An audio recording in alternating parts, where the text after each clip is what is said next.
كرة القدم فيفا منتخب البرازيل. ايوا ديما كنقولها الدراري باغيين يدخلوا في ليستوار. اول مره اللي غنربحوا البرازيل صراحه هاد الدراري كيديروا اللي عليهم. لعبوا بغون بروميير ميتون كنا مزيانين. دوزيام ميتون شفتوه كان العيا كان دي بليسي. امرابط لعب مريض. عندنا حكيمي كان بليسي ولعب. وناحي كان بليسي وكمل. هاك الحمد لله هو هذا الجروب اللي كيدخل كيتقاتل.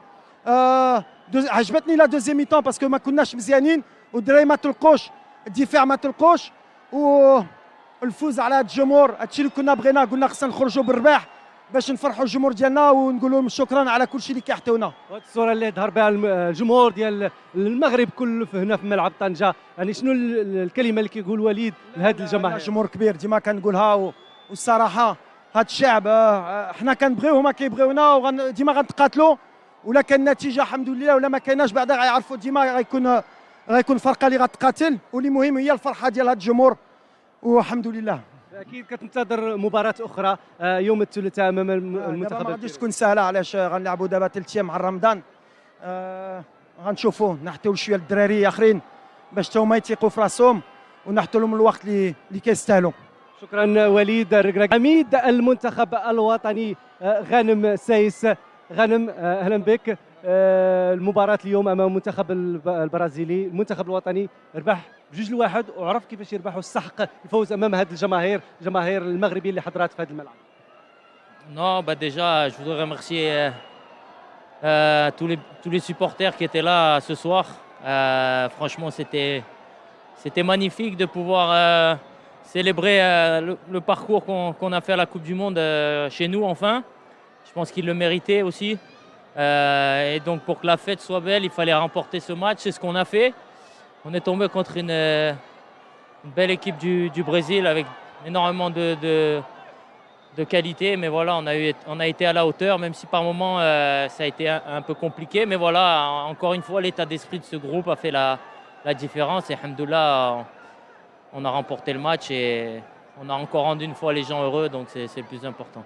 ميرسي بوكو غانم، شكرا. اذا كما شاهدتم غانم سايس يشكر الجماهير المغربيه في هذه المباراه اللي كانت مباراه قويه امام المنتخب البرازيلي، والمنتخب البرازيلي اللي سقط اليوم امام المنتخب الوطني المغربي بهدفين مقابل هدف واحد. وبالتالي المنتخب الوطني المغربي يسجل للتاريخ المباراه الثانيه ضد منتخبات امريكا اللاتينيه. ودائما وليد الركراكي في المباراه الاولى امام الشيلي المباراه الوديه، والان امام المنتخب البرازيلي بهدفين مقابل هدف واحد. نعود الى امام المنتخب البرازيلي وتحقيق اول انتصار لاسود الاطلس في تاريخ المواجهات امام المنتخب البرازيلي، واول انتصار لمنتخب عربي على حساب المنتخب البرازيلي بعد 24 مباراه سابقه بين المنتخبات العربيه والمنتخب البرازيلي بدون انتصار للمنتخبات العربيه. اول منتخب عربي يحقق الانتصار على البرازيل هو المنتخب الوطني المغربي. نتابع هذه الصور الجميله واترك التعليق بدايه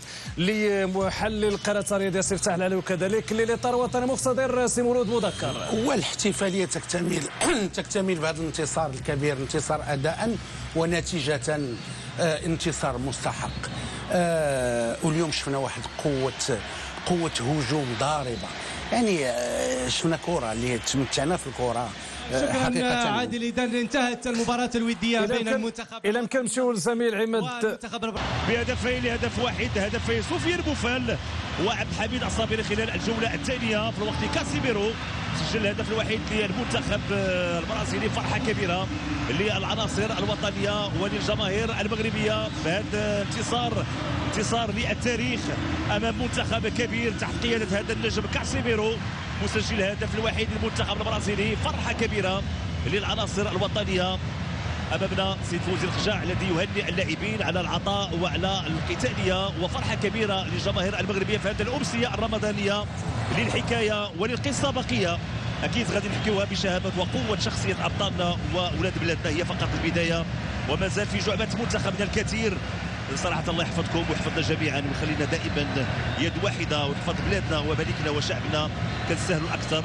شكرا للجميع، شكرا للشركه الوطنيه للاذاعه والتلفزيون المغربيه على حضورها القوي والنقل المتميز لهذه المباراه. هذا هشام فرج يحييكم بالمحبه. نلتقي ان شاء الله الى اللقاء في مناسبه قادمه بحول الله.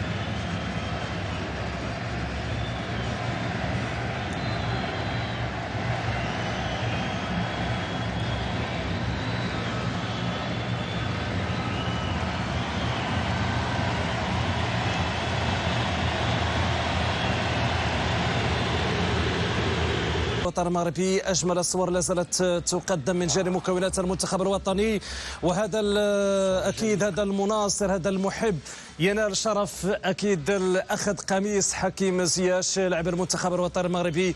أصحاب الهمم حاضرين من خلال معطيات هذه المباراة لدعم ومؤازرة الأسود وتفاعل كبير من جانب حكيم زياش. إذا نسترجع شريط الأهداف في هذه المباراة في حدود الدقيقة 29. الهدف الأول للمنتخب الوطني المغربي بلمسة سفيان بوفال، استلام ودوران من جانب سفيان بوفال، تمكن من تسجيل الهدف الأول. ثم بعد ذلك سنتابع الهدف الثاني، هو الهدف كان هدف التعادل من طرف كاسيميرو، وسيأتي بعدها الهدف الثالث في حدود الدقيقة 79. عبد الحميد صابري يسجل ثالث الأهداف لفائدة النخبة الوطنية. حصيلة 3 أهداف في أمسية رمضانية كروية عالمية بنكهة مغربية أطلسية وفي ليلة استثنائية رمضانية، ليلة استثنائية. برافو للدراري. نسينا واحد الحاجة، راه لاعبين بالصيام. ما نساوش ان لاعب مع لاعب اللي ما صايمش وانت صايم دوزتي 3 ايام ديال الصيام راه كتاثر. فبالتالي برافو لهاد الدراري هادو كيفاش لعبوا هاد المقابله. الاداء كان جيد. غنرجع انا عجبتني القوه الضاربه ديال الهجوم وديك الكره اللي لعبوها خاصه في الشوط الاول، كيفاش كيلعبوا من اليمين لليسار، والخدمه اللي كدار في اليمين خدمه اخرى كدار في اليسار ماشي نفس الخدمه. صح. فبالتالي والدري الوافد الجديد القديم الجديد، لان راه لعب المونديال لعب بعض الدقائق، هو خنوس اللي كان في المستوى الكبير. ما ندوش على اللعابه كلهم، لاك سنترال كيفاش كان الاظهره واللي كيدخل كيأدي. راه دخل الصابيري سجل، دخل عطيه الله عطى لاباس، دخل. فبالتالي هذيك التلاحم، هذا التلاحم هو اللي مهم. اذا شخصيه المنتخب، الشخصيه اللي برزت في مونديال قطر 2022 لمسناها اليوم على كافه الجوانب.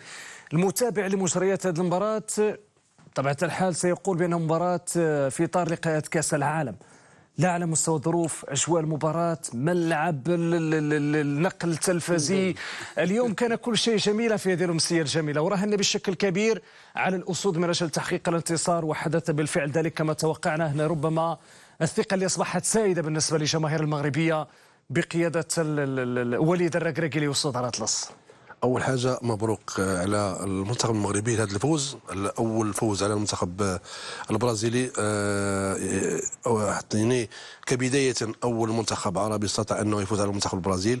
المباراه اليوم كانت في اجواء موندياليه كما قلتي، كل الظروف كانت مواتيه من اجل ان نشاهد مباراه قويه. وبالفعل اللي شاهد المباراه ما كانتش مباراه وديه، كانت مباراه رسميه بين منتخبين قويين. اليوم المنتخب المغربي قدم يعني رد قوي على الجانب بان المستوى اللي ظهر به في المونديال